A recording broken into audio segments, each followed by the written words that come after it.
Puede conectar a cualquiera en cualquier parte a través de una red que se extiende por el mundo entero. Muy controvertido en el momento de su invención, es ahora una línea vital. And what is your emergency? Una base para el entretenimiento y una herramienta sin igual para la comunicación entre personas. Pero no garantiza la intimidad. Ahora, el teléfono en Maravillas Modernas.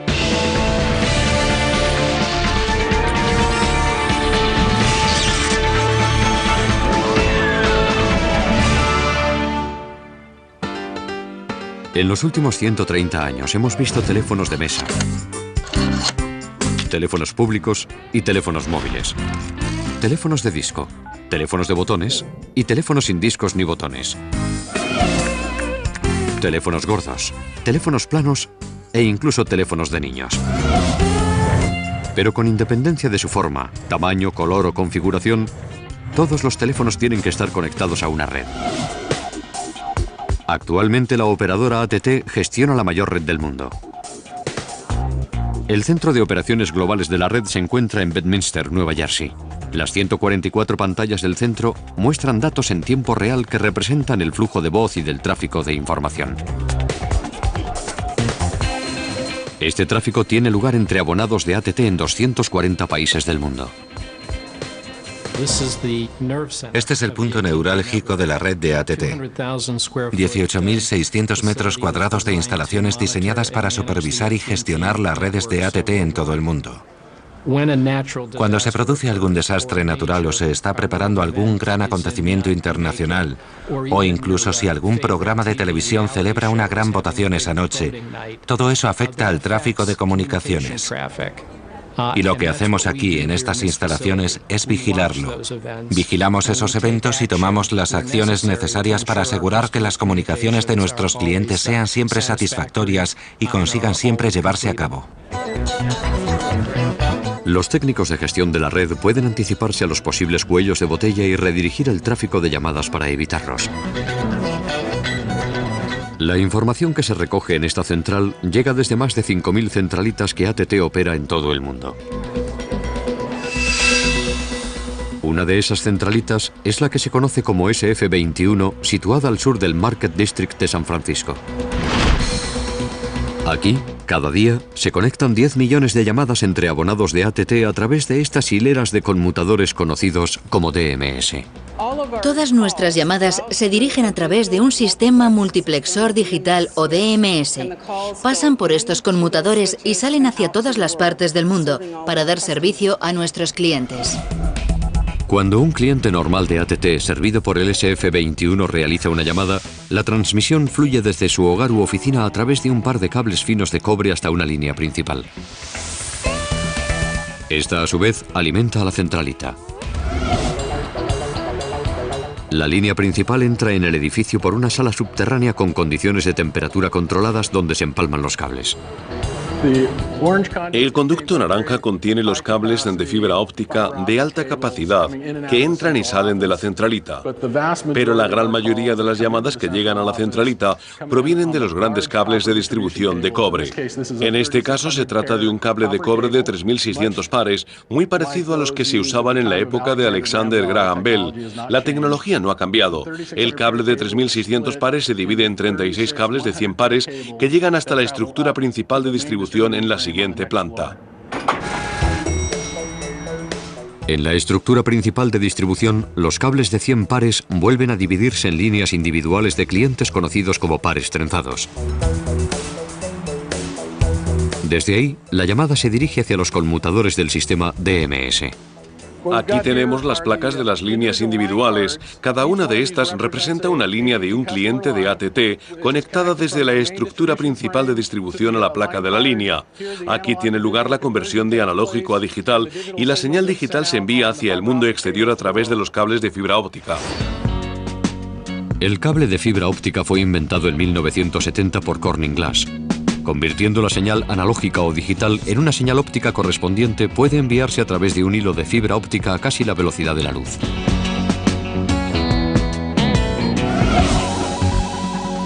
Una llamada que sale de la centralita puede tomar diversas rutas dependiendo de su destino final.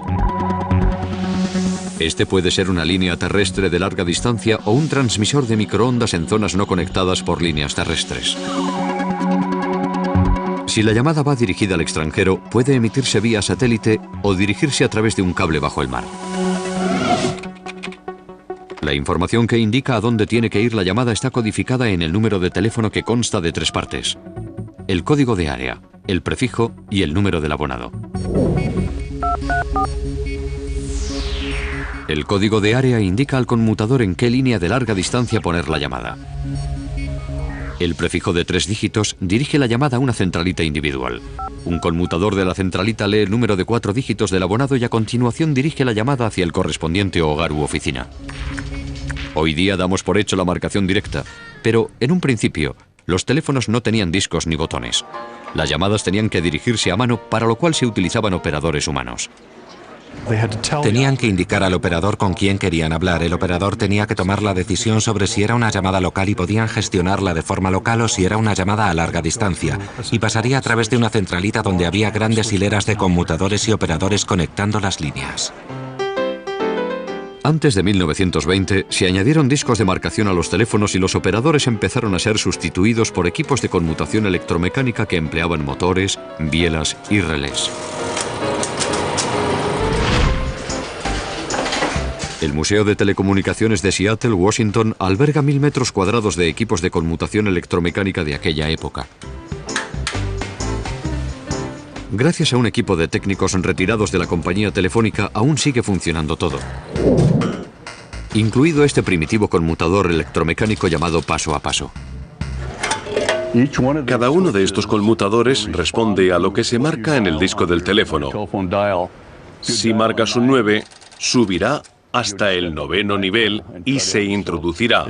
Es un conmutador mecánico que responde a la marcación y después busca una ruta para que puedas realizar la llamada.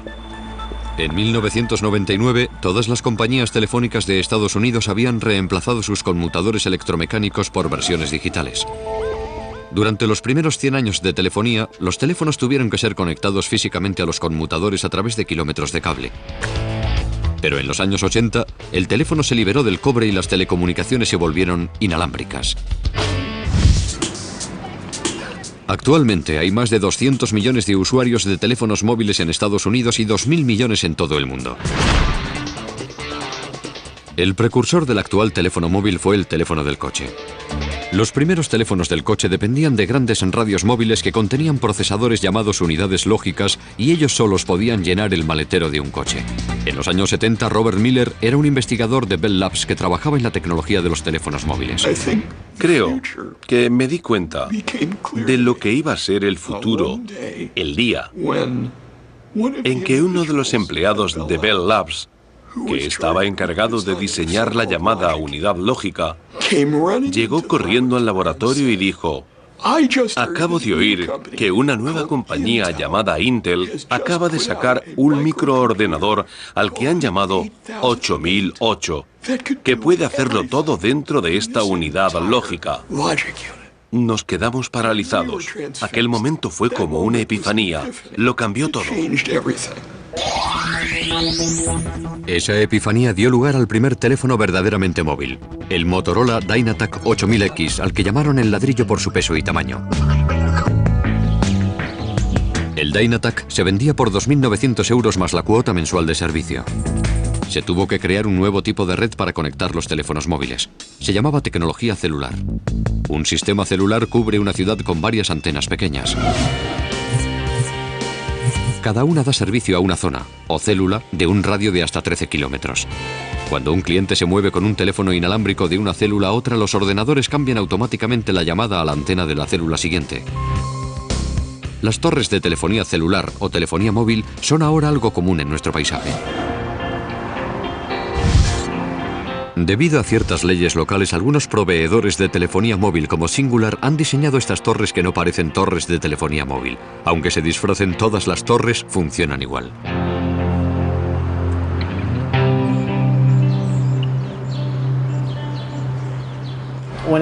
Cuando un cliente de Singular realiza una llamada, pulsa enviar en su terminal móvil. La llamada llega hasta la torre de telefonía móvil más cercana a través de radiofrecuencias. Esta torre recibe la señal y la envía a una centralita de telefonía móvil. Esta centralita, gestionada por Singular en el área de Los Ángeles, es el equivalente inalámbrico a la centralita de líneas terrestres. Aquí, las llamadas se procesan en hileras de conmutadores digitales que las dirigen hacia su destino final. Actualmente los teléfonos móviles son ligeros y tienen muchas funciones, pero no era el caso cuando llegaron por primera vez al mercado en los años 80. Aquí hay una exposición por orden cronológico de la miniaturización de los teléfonos móviles, empezando por el más grande de todos, que está en esta bolsa.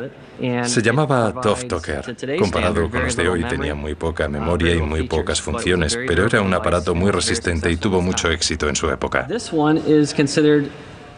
A este se le considera el primer teléfono con tapa. Se trata de un DPC-500. Este teléfono tiene más memoria y una placa de circuitos más pequeña en el interior. Lleva una pantalla diferente y desde luego daba la impresión de ser mucho más fácil de usar. Esta terminal es la que se conoce como tipo chocolatina. Lleva una antena extraíble y una batería integrada en la parte de atrás. Luego pasamos a un teléfono aún más pequeño, ligero y con más funciones llamado 3035. Este modelo tenía una batería de ion litio muy ligera, una pantalla mucho más grande y en color.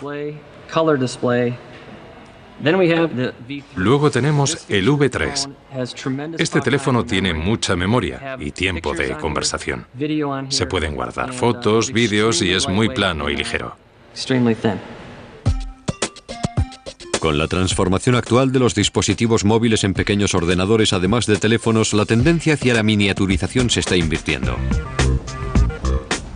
Cellular Fantasy, fundado en 1986 en Santa Mónica, California, ha sido testigo de primera mano de la revolución de la telefonía móvil.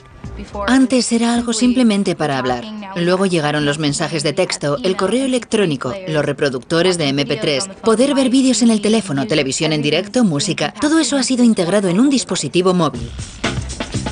Con las terminales cada vez más avanzadas que salen al mercado cada día, el cliente medio sustituye su teléfono móvil cada 18 meses. ¿Pero qué pasa con los teléfonos desechados? Esta compañía llamada Recellular, cerca de Ann Arbor, Michigan, recibe 15.000 de ellos día tras día. Recellular es el centro mundial de teléfonos móviles usados. Manipulamos más teléfonos usados al día que ninguna otra compañía en el mundo. Nosotros decimos que todas las cajas y sobres son un misterio, porque no tenemos ni idea de qué modelo de teléfono nos van a enviar. Por eso el primer paso es abrirlos e identificar qué modelo nos han enviado de los más de 500 que hay en el mercado ahora mismo. Una vez han identificado los técnicos cada teléfono por su código de barras único, el terminal se somete a un diagnóstico especial empleando un programa de software desarrollado por Recellular. La funcionalidad básica que debe tener un teléfono es poder encenderse, tener una buena pantalla de cristal líquido y la capacidad de realizar una llamada con él. Si algún teléfono no se puede reparar o está obsoleto, se envía a otra compañía para que lo recicle.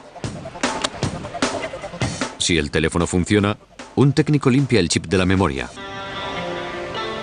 Se vuelve a empaquetar y queda listo para venderse a usuarios con bajo presupuesto en Estados Unidos y otros países.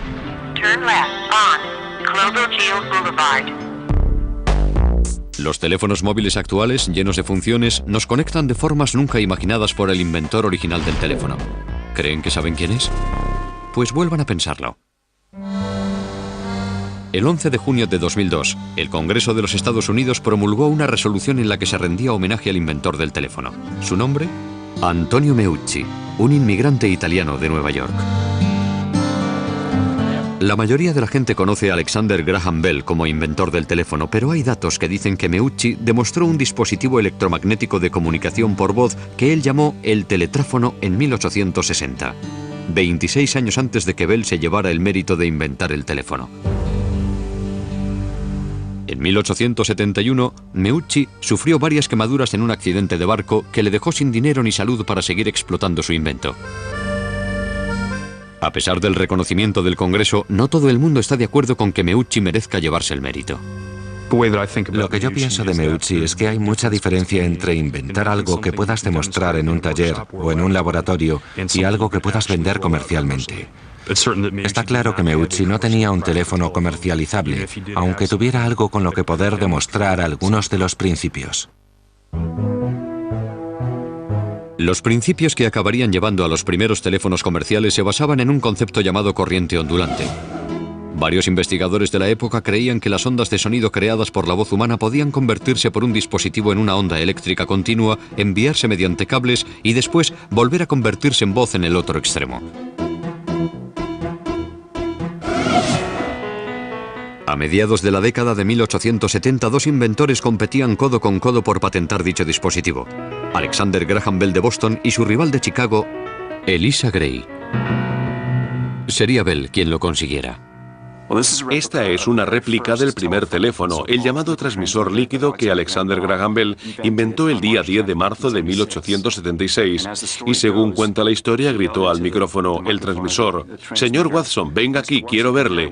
Y su ayudante, Thomas Watson, oyó la frase completa en el otro extremo.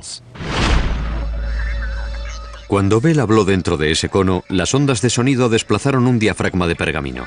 Este diafragma movió una fina biela de metal hacia arriba y abajo en una taza de agua que se había hecho conductiva añadiéndole ácido.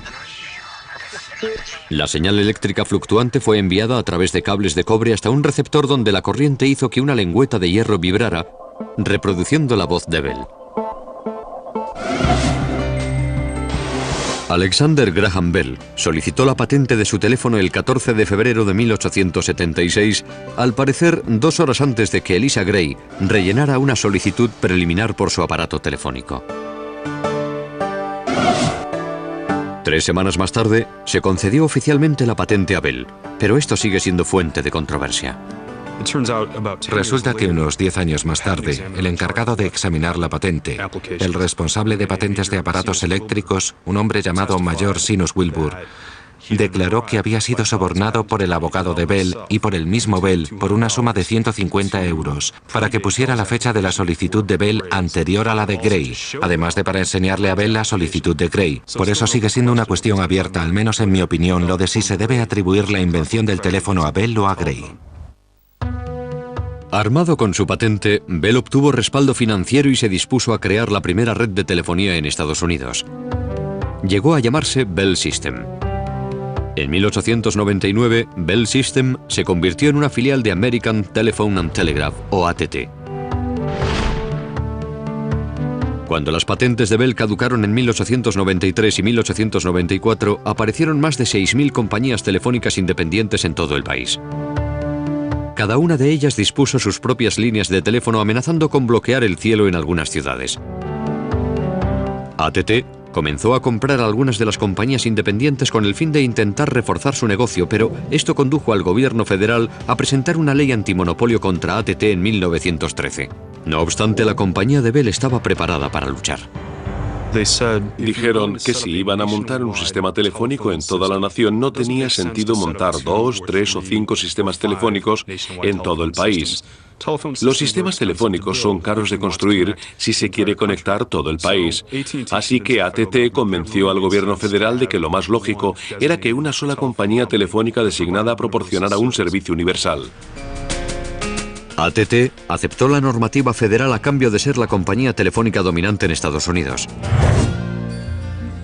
ATT y su brazo investigador, los laboratorios Bell, se dispusieron a completar una red de larga distancia que conectaría ciudades de todo Estados Unidos. Poco después de la invención del teléfono, surgieron rápidamente pequeñas redes locales en ciudades de todo el país.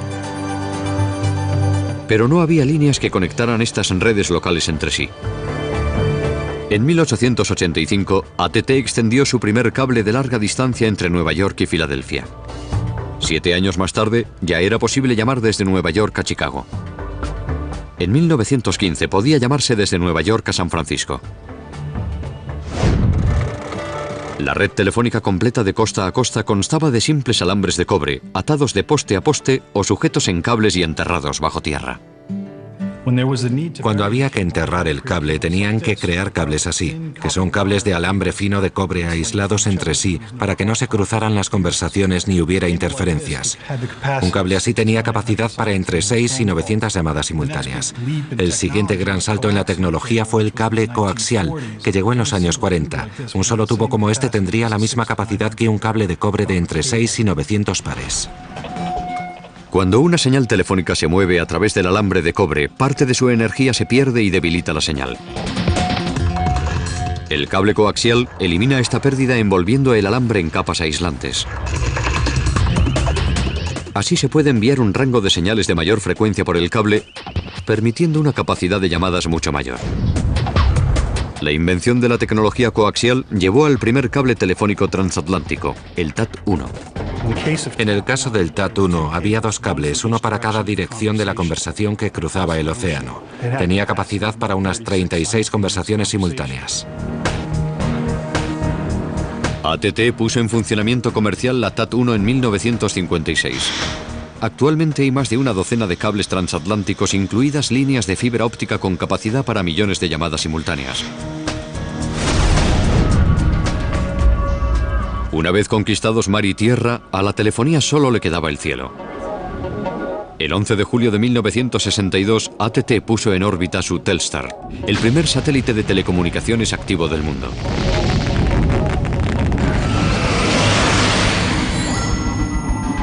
El Telstar recibía señales emitidas de la estación terrestre de AT&T en Andover, Maine. Los procesadores del satélite amplificaban la señal más de 10.000 veces y luego la volvían a enviar a una de las dos estaciones receptoras en Europa.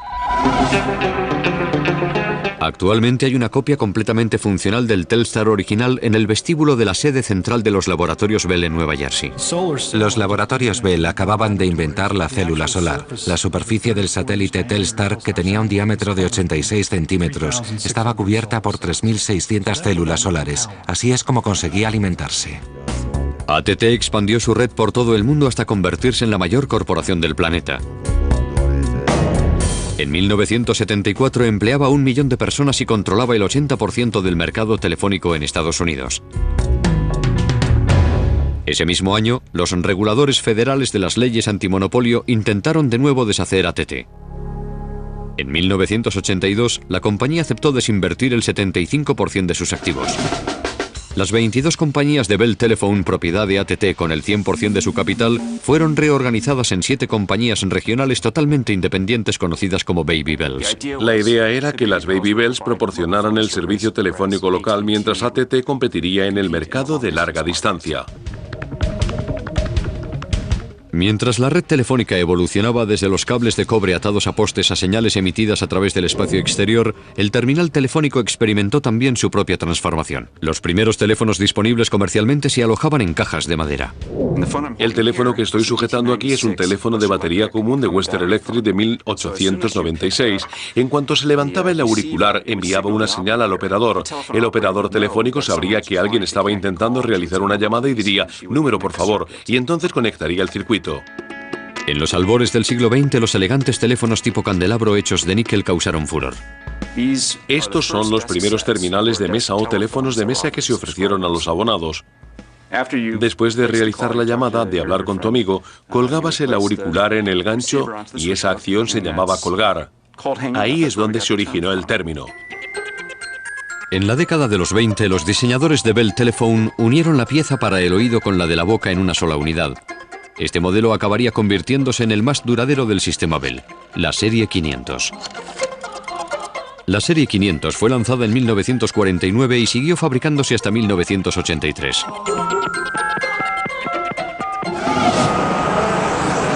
En la Feria Mundial de Seattle de 1962, AT&T presentó una nueva tecnología de la era espacial que dejaría obsoleto el disco de marcación: el teléfono de botones. El teléfono de botones usaba tonos especiales que no solo servían para marcar números, sino que también ponían en funcionamiento contestadores y computadoras a través de la red telefónica.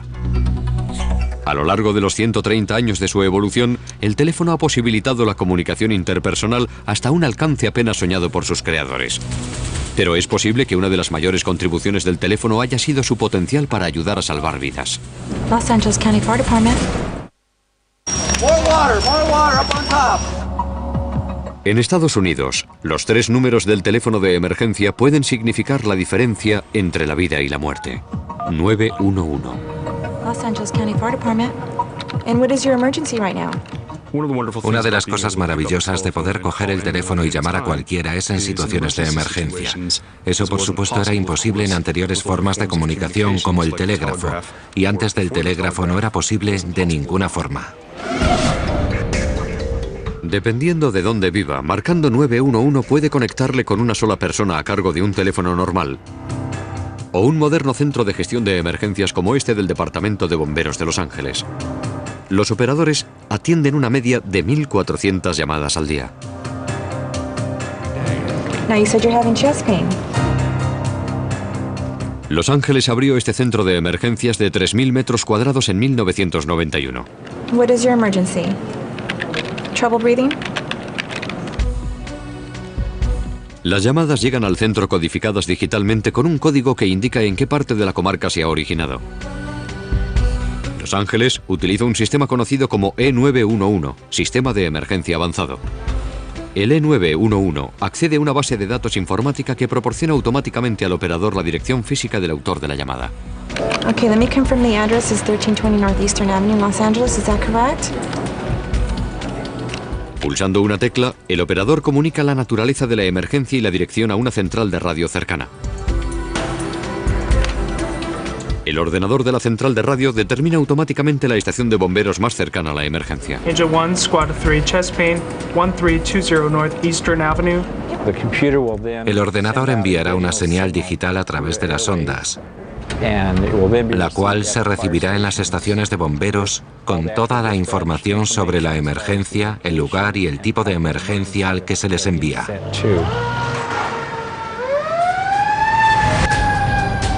El Congreso de Estados Unidos ordenó el Sistema Universal del 911 en 1968.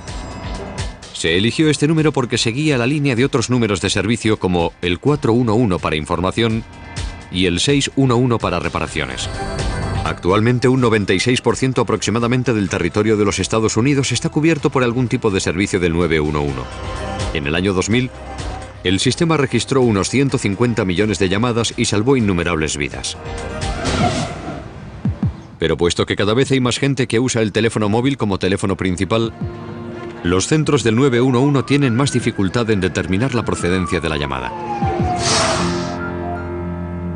Con los móviles más antiguos que usan redes más antiguas, solo se puede ubicar la torre de telefonía más cercana.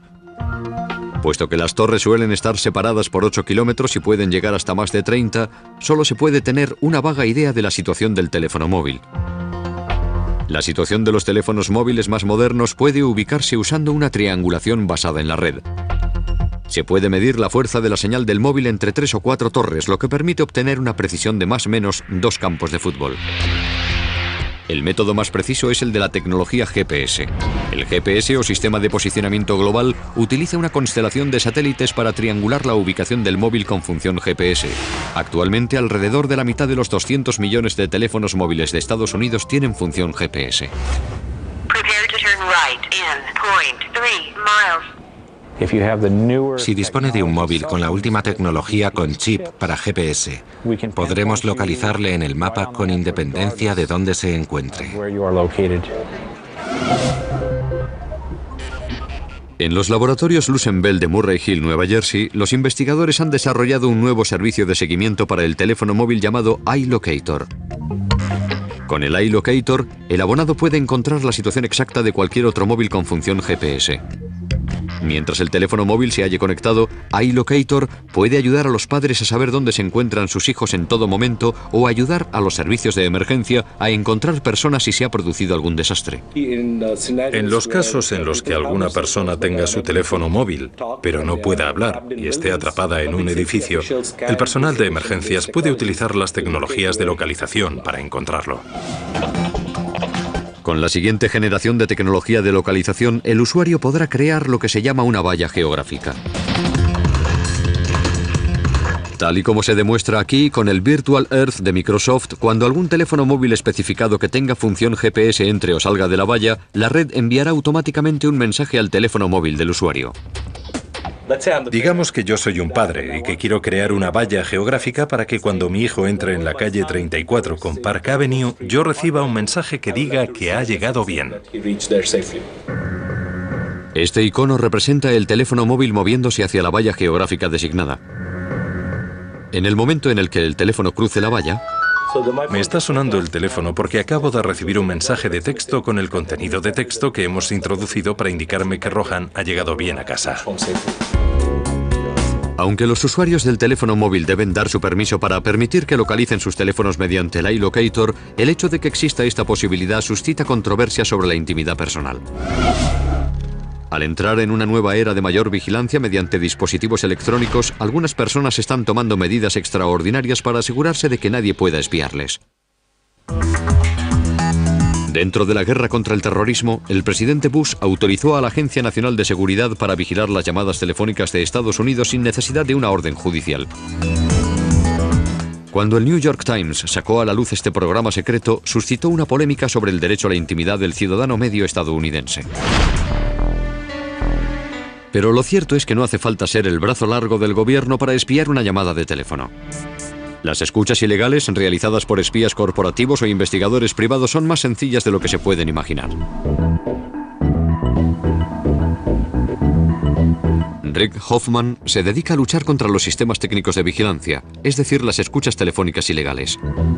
Rick emplea un arsenal de sofisticados equipos para buscar dispositivos electrónicos que se puedan pinchar en una línea telefónica para transmitir o grabar sus conversaciones. El lugar más vulnerable de cualquier residencia es el cajetín del teléfono en el exterior donde penetran las líneas telefónicas de la casa. Aquí está la caja de la interfaz de red del teléfono, en esta esquina, sin ningún cierre especial ni herramientas especiales para abrirla. Esta es la línea del abonado donde entra la línea telefónica del residente. Y estos dos tornillos de aquí son en donde el espía podría pinchar la línea. Si no encuentra ningún dispositivo aquí, Rick realizará un barrido exhaustivo en el interior de la residencia. Un detector de empalme no lineal recoge las señales emitidas por componentes que suelen encontrarse en transmisores de voz. Incluso el mismo aparato telefónico podría estar escondiendo un transmisor. En lugar de desarmarlo, Rick usa rayos X para mirarlo por dentro.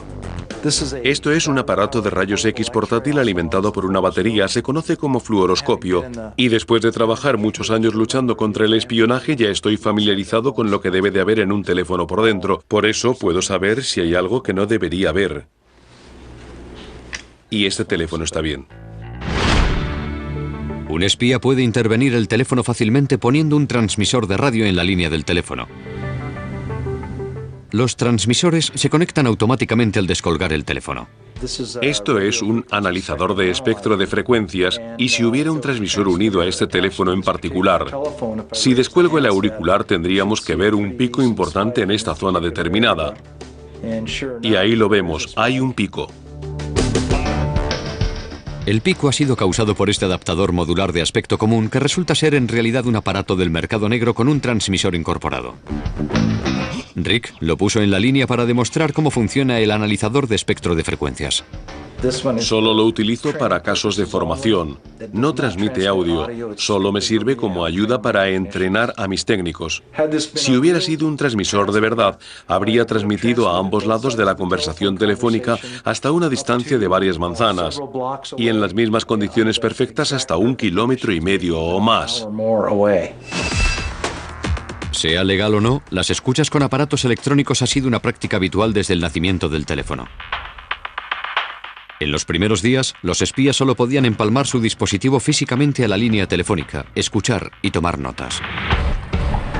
Más adelante apareció la posibilidad de grabar las conversaciones telefónicas gracias a la tecnología de grabación de sonidos del momento. Desde los grabadores de cable previos a la Segunda Guerra Mundial que capturaban el sonido en un fino cable de acero hasta los primeros grabadores de cinta magnética de finales de los 40. La invención del transistor en los laboratorios Bell en 1947 permitió la miniaturización de transmisores y amplificadores que a partir de entonces se podían esconder directamente dentro del teléfono. La introducción del microprocesador en los años 70 aportó incluso aparatos más pequeños al arsenal del espía. Ahora es posible ocultar un transmisor en algo así de pequeño. Actualmente, la mayor protección contra escuchas telefónicas se puede conseguir mediante un teléfono móvil. Las redes inalámbricas actuales codificadas digitalmente son prácticamente imposibles de escuchar. Es decir, sin equipos especializados que cuesten de 360.000 euros en adelante. La posesión de este tipo de equipos, como la de cualquier aparato de espionaje, es ilegal en Estados Unidos. Incluso los aparatos que nos encontramos se entregan inmediatamente a los agentes de la ley. Es un delito federal poseerlos.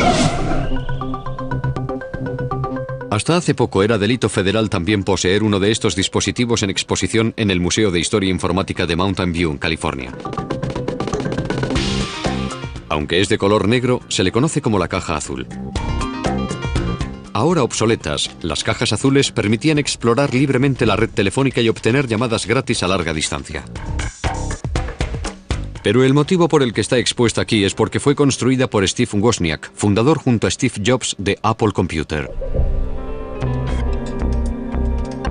A los usuarios de las cajas azules les llamaban los locos del teléfono. Eran un montón de ingenieros brillantes que habían construido aparatitos que buscaban lagunas en el sistema telefónico. Aparatos que podían poner tonos normales en cualquier teléfono y cambiar todas las redes telefónicas del mundo, realizar llamadas por satélite y además hacerlo todo gratis. Un ingeniero informático anónimo que luego resultaría ser John T. Draper fue el loco del teléfono más famoso. Draper se hacía llamar por el nombre en código Capitán Crunch. El Capitán Crunch sacó su nombre de un pequeño silbato de juguete que venía en una caja de cereales y que muchos chicos teníamos. Pero él y otros locos del teléfono de alguna forma descubrieron que el tono del silbato era un tono muy particular, ya que si realizas una llamada a larga distancia, la atrapa con un sonido metálico y a partir de ahí la compañía telefónica espera obedientemente los tonos del número al que se desea marcar. Y así es como empezó todo. El tono de 2600 hercios producido por el silbato reajusta el conmutador multifrecuencia de larga distancia, que es como abrir una puerta secreta a la red telefónica. Una vez dentro, un loco del teléfono podría dirigir una llamada a cualquier parte del mundo usando una caja azul. Una de las veces dije así en plan broma: ¿podemos llamar al Papa? Claro, así que llamé. Italia Interior. Pregunto por Roma Interior y consigo llegar al Vaticano Interior. Y al operador del Vaticano le digo: soy Henry Kissinger. Ni siquiera tuve que poner acento. Dije: soy Henry Kissinger. Llamo de parte del presidente Nixon desde una reunión en la cumbre de Moscú. Queremos hablar con el Papa. Y me dijeron: aquí son las 5:30, aún no está despierto, llame más tarde. Así que llamé una hora después y me pusieron con el obispo que iba a hacer de traductor. Entonces empleé un tono de voz parecido al de Henry Kissinger. Y me contesta: acabo de hablar con Henry Kissinger. Así que supongo que llamaron a Rusia, llamaron a Moscú para verificar mi historia. Todas las líneas principales multifrecuencia de la parte continental de Estados Unidos han sido sustituidas ya, dejando obsoletos los silbatos del Capitán Crunch y las cajas azules de los locos del teléfono. Para mí era todo un mundo por explorar. Intentaba averiguar hasta dónde podía llegar la última tecnología y qué cosas se podían hacer aún más raras. Y llega un momento en que ya te quedas sin cosas que poder hacer y se vuelve aburrido. Al mismo tiempo que Steve Wozniak construía cajas azules, AT&T introducía un nuevo servicio en Estados Unidos. Se suponía que iba a revolucionar la telefonía: el teléfono con imagen. Hoy día, un innovador le ha dado una vuelta de tuerca a esa vieja idea. Como algún inventor se cruza en su camino, así es como nos comunicaremos en el futuro. Hi, Brent. Hey, Jennifer. Les presento a Sparky, un prototipo de videoteléfono robótico hecho con tecnologías simples. Como se ve en esta demostración, Sparky usa cámaras de vídeo de doble sentido y un controlador de radio para que una persona que esté fija en un sitio pueda moverse y comunicarse con personas que están en otros lugares. Creo que Sparky es una extensión natural de lo que fue la promesa del teléfono en su origen. La gente muchas veces se queda sorprendida de lo cómodo que le resulta comunicarse con Sparky y de repente se encuentran manteniendo conversaciones íntimas y prácticamente se olvidan del hecho de que están hablando con un aparato de metal de más de 130 kilos. Hablan con la persona como si estuviera allí mismo. Hey, Jennifer. La versión 2.0 de Sparky está revestida con un elegante armazón y se podrá utilizar a través de Internet mediante conexión inalámbrica. Sparky es una versión móvil actualizada del teléfono con imagen original. AT&T estrenó su maravilla de la era espacial en la Feria Mundial de 1964 y fue puesto en servicio comercial en 1970. Pero el teléfono con imagen nunca triunfó. Mark cree que su versión actualizada funcionaría bien como guía en un museo o en las aulas cuando el estudiante o el profesor no puedan ir a clase. Good morning, class. My name is Mrs. Townsend and I will be your substitute teacher today. Es un concepto conocido como educación a distancia y Robert Miller de AT&T cree que se hará realidad con la próxima generación de redes inalámbricas.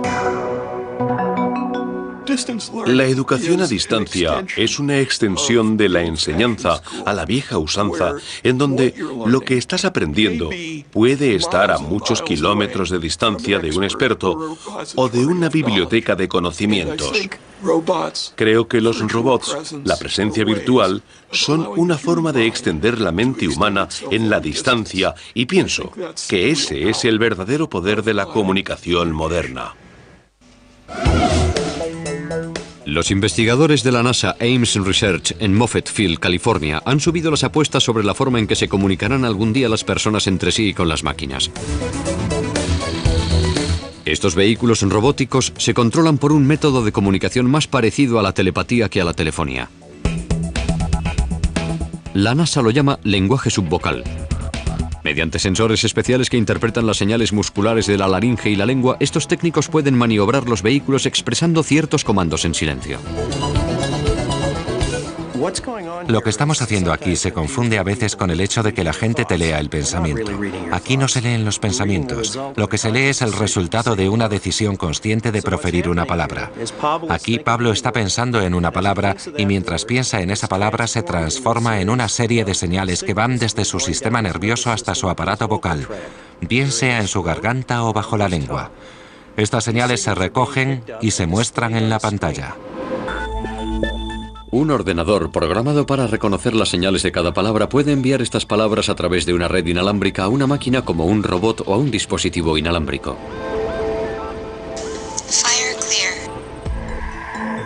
La NASA está desarrollando la tecnología subvocal para los astronautas, bomberos, soldados en combate y otras personas que trabajen en entornos muy ruidosos donde pueda resultar difícil comunicarse a voces.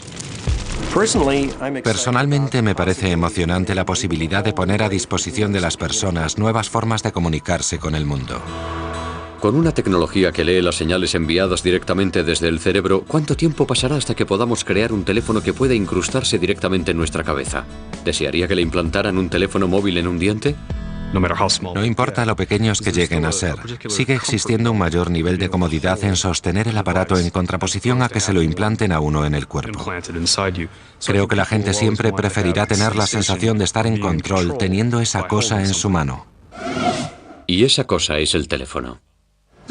Creo que nuestro mundo se está convirtiendo en un lugar más pequeño gracias a las comunicaciones y los conocimientos que compartimos se están dispersando tanto que necesitamos una buena red que aúne a toda la comunidad de personas. Creo que al final eso podría evitar que acabemos haciéndonos saltar por los aires. Salvar el mundo no está mal para un aparato cuya primera utilidad fue únicamente llamar para pedir ayuda.